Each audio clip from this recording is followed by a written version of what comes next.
الیاس رانا صاحب، کردار کی بات ہو رہی ہے۔ جب 2008 میں آصف علی زرداری صدر منتخب ہوئے تو طاقتور ترین صدر گردانے جاتے تھے کیونکہ ان کے پاس 58(2)B تھی۔ انہوں نے وہ پارلیمنٹ کو تفویض کر دی، تجویز دی، جو انہوں نے آج کہا بھی۔ اس کے علاوہ پہلی گورنمنٹ جس نے اپنا ٹینیئر مکمل کیا، کیوں آصف علی زرداری ہی اس ملک کے اگر کہا جائے کامیاب ترین جو ہیں وہ سیاستدان ہیں؟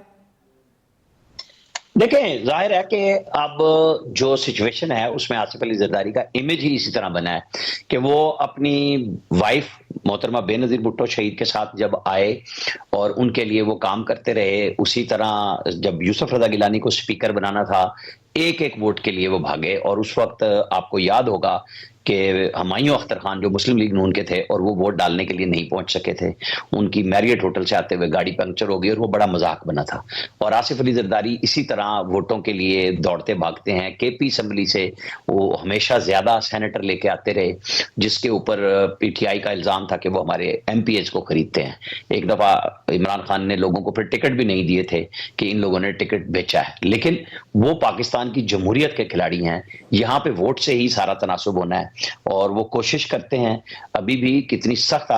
بلاول بھٹو نے تقریریں کی، لیکن نواز شریف اور آصف علی زرداری کی آپس میں مفاہمت پہ فرق نہیں پڑا تھا۔ نون نے بھی ان کے خلاف کوئی سخت گفتگو نہیں کی تھی، جس کے نتیجے میں فوری طور پہ ان کا آپس میں دوبارہ الیکشن کے بعد اتحاد بھی ہوا۔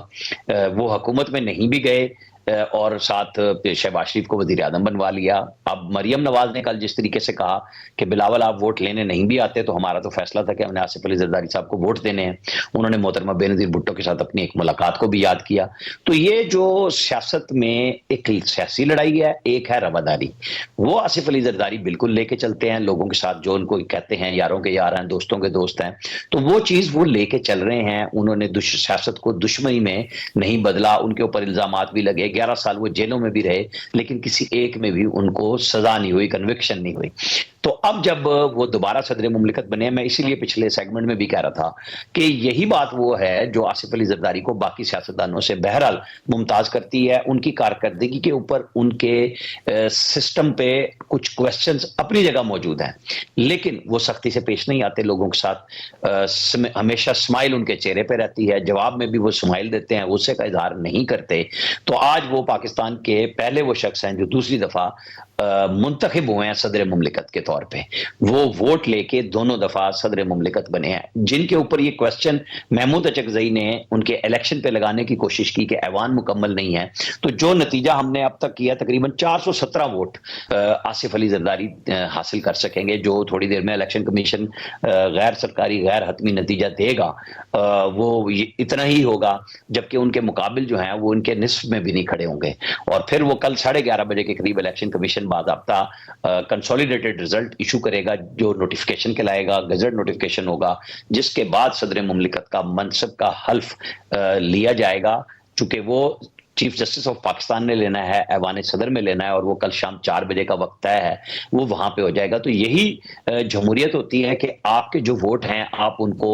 آپ کے مخالفین ہیں، حامی ہیں، مطلب میں پہلے بھی کہہ چکا کہ محمود خان اچکزئی کی سب سے بڑی ناکامی یہ بھی ہے کہ بلوچستان سے، جس صوبے سے وہ بلونگ کرتے ہیں، وہ ایک بھی صوبائی اسمبلی کا ووٹ وہاں سے حاصل نہیں کر سکے۔ یہ بڑی افسوسناک ان کی سیاست، نعرے بازی بھی کر رہے ہیں اور مختلف لابیز میں وہ موجود ہیں جہاں پہ وہ نعرے بازی کر رہے ہیں، انہوں نے بینر بھی اٹھا رکھے ہیں، اور ان کے ہاتھوں میں جو ہے وہ آصف علی زرداری کی تصاویر بھی ہیں، اور یہ اس وقت یہاں پہ پارلیمنٹ ہاؤس میں موجود ہیں اور نعرے بازی مسلسل کر رہے ہیں۔ ایوان کا اجلاس، نعرے بازی کا سلسلہ مسلسل جاری ہے۔ خالد محمود، بہت شکریہ تمام تر صورتحال کے بارے میں اپڈیٹ کرنے کے لیے۔ آصف علی زرداری بھاری اکثریت سے پاکستان کے نئے صدر منتخب ہو گئے ہیں۔ بیورو چیف لاہور محمد الیاس، بیورو چیف اسلام آباد عامر الیاس رانا، رضا الرحمان کوئٹہ سے ہمارے ساتھ موجود ہوں گے اور تمام صورتحال کے اوپر ان سے رائے بھی لیں گے اور گفتگو کریں گے۔ عامر الیاس رانا صاحب، تاریخ میں یہ پہلی بار ہو رہا ہے کہ کوئی ایک رہنما دوسری بار پاکستان کا صدر منتخب ہوا ہے؟ جی بالکل، یہ آصف علی زرداری کی قسمت میں آئی ہے بات کہ پاکستان کے وہ دوسری بار صدر مملکت کے منصب پر فائز ہونے جا رہے ہیں۔ کل شام 4 بجے وہ حلف لے لیں گے، اور ان کے صاحبزادے کی خوشی سب نے دیکھی ہے اسکرین پہ، ان کی دونوں صاحبزادیاں بھی وہیں بیٹھی ہیں، اور محترمہ بے نظیر بھٹو کے وہ شوہر، اور وہ شہید ہو گئی تھی، اور اس کے بعد انہوں نے پیپلز پارٹی کی حکومت بنوائی، اس وقت یوسف رضا گیلانی کو صدر بنایا، اور اس کے بعد مشرف صاحب کی چھٹی کرائی، نتیجے میں خود آصف علی زرداری صدر بنے، بعد میں راجہ پرویز اشرف بنے وزیر اعظم، اور پھر سندھ میں مسلسل 15 سال حکومت کے بعد اب 16واں سال ان کو سندھ حکومت میں مل گیا ہے پیپلز پارٹی کو، اور مرکز میں ان کی 5 سال حکومت رہی، بیچ میں جو 16 مہینے کی پی ڈی ایم گورنمنٹ تھی نون لیگ اور باقی جماعتوں کے ساتھ وہ شریک اقتدار رہے، اور اب آ کر جب سندھ میں ان کا 16واں سال اقتدار کا شروع ہو گیا ہے اور 6واں سال ان کا یعنی پہلا دن کل شروع ہوگا صدر مملکت کے منصب پہ، تو یہ کم ہی لوگوں کی تاریخ ہوتی ہے اس طرح پارٹیوں کی پاکستان کے اندر، جس طرح نواز شریف 3 دفعہ وزیر اعظم بن چکے ہیں، محترمہ بے نظیر بھٹو 2 دفعہ وزیر اعظم رہیں، اور خود شہباز شریف اب دوسری دفعہ وزیر اعظم بن چکے ہیں۔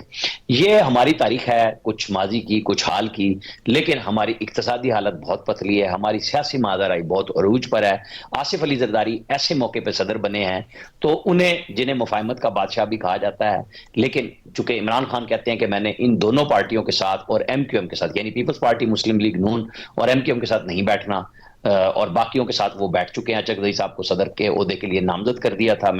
اور مولانا فضل الرحمان صاحب جن کے سب سے زیادہ برے نام اور ان کے ساتھ سب سے زیادہ برے القاب بنائے،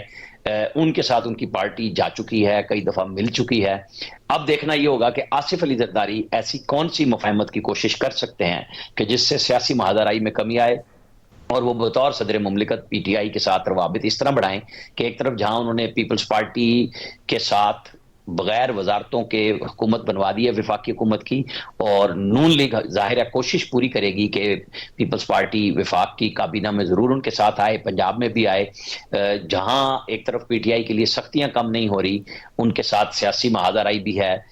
آصف علی زرداری کیا رول پلے کریں گے یہ ہمیں دیکھنا ہوگا، کیونکہ انہیں جہاں صدر مملکت کے منصب پہ بیٹھنا ہے تو وہاں انہیں پارلیمنٹ کے مشترکہ اجلاس سے بھی اب خطاب کرنا ہے، اور وہ جب یہاں پہ خطاب کرنے آئیں گے وہاں پی ٹی آئی کے سنی اتحاد کونسل یعنی اور خود اچک زئی اور باقی لوگ جو اس وقت اپوزیشن میں بیٹھے ہیں ان کے شور شرابے کا بھی سامنا ہوگا، اور یقینی طور پہ وہ وہاں پہ شور کریں گے جیسے پہلے بھی صدر مملکت کی تقاریر ہوتی تھی اور حزب اختلاف وہاں پہ کرتی تھی۔ اصل یہی امتحان ہوگا آصف علی زرداری کا کہ ملک کے اندر سیاسی ٹینشن کو کم کر کے ملک کی اقتصادی صورتحال کو بہتر بنانے کے لیے وہ جہاں حکمران اتحاد کے ساتھی ہیں انہی کے ووٹوں سے وہ صدر بننے جا رہے ہیں، وہ کیا کردار ادا کریں گے یہ آپ کے اور ہمارے سب کے دیکھنے کا معاملہ ہے۔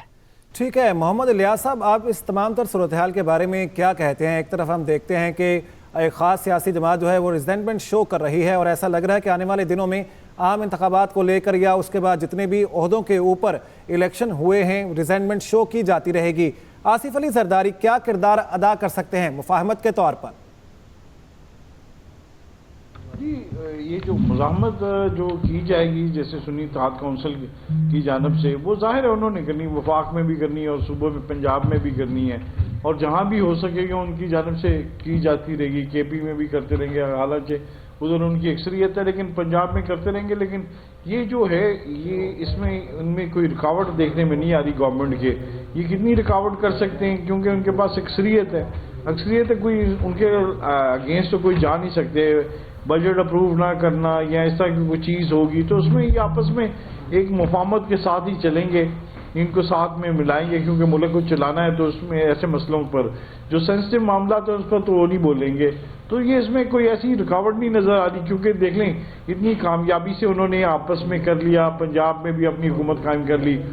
سندھ میں بھی ان کی اپنی حکومت ہے اتحادیوں کی، اور اس کے بعد بلوچستان میں بھی ان کی اپنی حکومت ہے، اور اس کے بعد وفاق میں بھی ان کی حکومت ہے۔ اس کے بعد تو کیا رہ جاتا ہے، کیونکہ اب صدر بھی ان کے اپنے آگے ہیں، جو جس کی وجہ سے علوی صاحب کی وجہ سے سب سے زیادہ ان کو مشکلات کا سامنا کرنا پڑتا تھا۔